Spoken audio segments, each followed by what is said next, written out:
Assalamualaikum warahmatullahi wabarakatuh, Bu Heni. Selamat malam. Bagaimana kabarnya? Waalaikumsalam warahmatullahi wabarakatuh. Bu Erli, selamat malam juga Ibu Erli. Alhamdulillah kabar saya baik. Bagaimana dengan Bu Erli? Alhamdulillah, saya juga baik, Bu Heni. Oh iya, tadi pagi saya baca WA Ibu. Katanya Ibu, Heni ada yang mau diceritakan dengan saya ya? Ada apa ya, Bu? Apa yang mau diceritakan? Begini Bu Erli, akhir-akhir ini saya merasa murid-murid di kelas saya kurang antusias dalam penerimaan pembelajaran dari saya. Gimana ya Bu? Oh, baik, Bu Heni. Jadi, apa yang Ibu harapkan dari obrolan kita hari ini, Bu? Begini Bu Erli, saya mengharapkan solusi atas permasalahan saya tentang antusiasme murid-murid yang saya ajar, Bu. Menurut Bu Heni, hal apa saja yang membuat murid-murid Ibu itu kurang antusias dalam pembelajaran? Apa ya, Bu? Saya juga bingung. Perasaan saya telah membimbing murid saya dalam mengerjakan tugas yang saya berikan.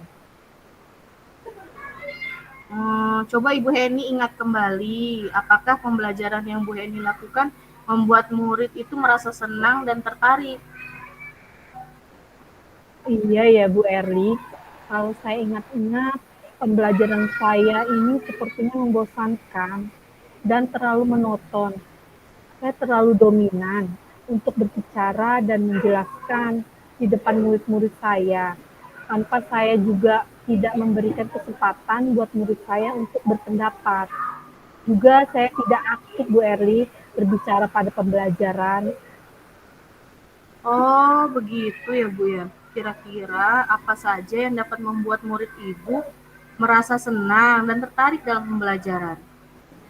Menurut saya, pasti murid-murid saya itu menginginkan pembelajaran yang asik ya, Bu. Tidak Ya. monoton dan tidak membosankan dengan cara bermain atau gimana ya, Bu. Wah, iya, saya sependapat dengan Bu Heni. Lah, lalu menurut pendapat Ibu, apa yang bisa membuat murid-murid Ibu itu asik dan tidak bosan dalam proses pembelajaran? Menurut saya, pembelajaran itu harus berpusat pada murid. Terus murid itu diminta untuk aktif dalam pembelajaran, kemudian dengan adanya ice breaking, terus dengan adanya game, supaya pembelajaran itu mungkin lebih menarik gitu ya Bu Erli. Iya, benar-benar. Kalau boleh tahu, Bu Heni menggunakan sumber belajar apa saja kalau di kelas? Biasanya saya hanya menggunakan buku teks, buku panduan saja Bu Erli. Oh, adakah sumber belajar selain buku teks, Bu Heni? Saya pikir banyak ya Bu Erli, sumber Hmm, belajarnya itu seperti video, terus kita menggunakan YouTube, dengan baca Google, internet, atau bisa juga dengan menggunakan aplikasi yang sekarang Bu Erli yang sedang tren di sini kan, sekarang ini lagi tren tentang TikTok ya Bu Erli, atau bisa juga dengan Instagram. iya, iya, iya. Nah, betul sekali Bu Heni. Saya yakin sekali bila Ibu bisa menggunakan berbagai macam sumber belajar, pasti akan membuat murid-murid merasa antusias dalam pembelajarannya. Oh iya Bu Heni, apakah Bu Heni sudah memahami sosial emosional murid-murid Bu Heni di kelas? Belum Bu Erli. Menurut Bu Erli seperti apa ya Bu? Kalau menurut Bu Heni, sosial emosional itu bagaimana? Sosial emosional itu bukannya keadaan emosional kita gitu ya Bu Eli, atau keadaan psikologi murid-murid ya Bu. Ya, benar sekali Bu Heni. Nah, menurut Bu Heni, penting tidak sosial emosional itu dimasukkan dalam pembelajaran? Ya juga ya Bu, ternyata penting ya, karena jika guru itu memahami kondisi murid, maka memudahkan juga untuk guru tersebut menuntun muridnya ya Bu. Ya, benar sekali Bu Heni. Jadi, sekarang apa rencana Ibu untuk menyelesaikan masalah ini? Jadi mulai sekarang saya akan merancang pembelajaran yang mengasihkan dengan dengan menggunakan sumber belajar terus yang beragam-ragam, misalnya seperti video, terus YouTube, dengan sekarang ini dengan TikTok, dan saya juga akan memberikan tugas tidak terlalu banyak. Kemudian banyak tugasnya juga sesuai dengan minat dan bakat murid-murid saya. Istilahnya saya akan melaksanakan pembelajaran berdiferensiasi.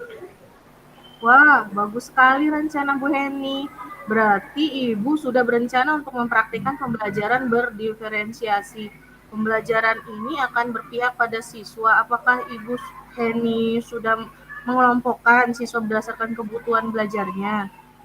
Belum Bu Erli, Apa komitmen Ibu terhadap rencana Ibu ini?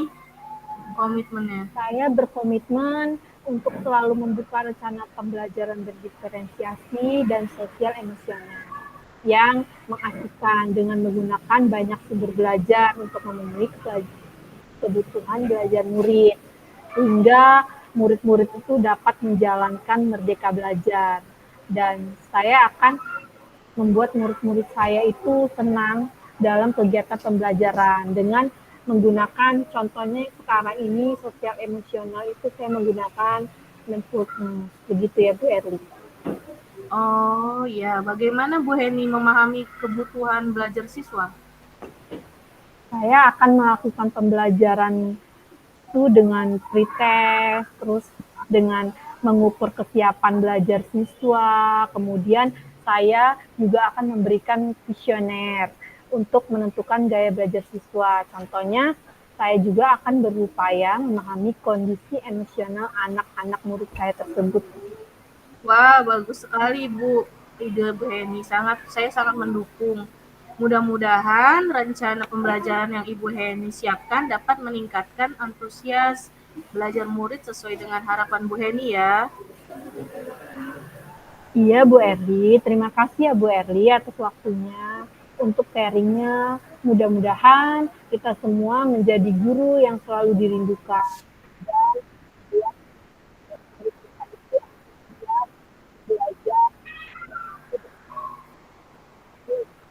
Amin.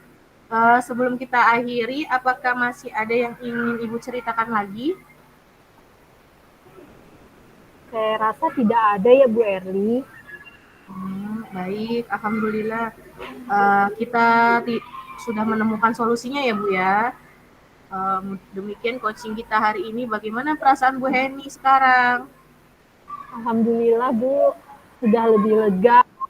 Saya mendapat masukan dari Bu Erli dan mendapat solusi dari permasalahan saya.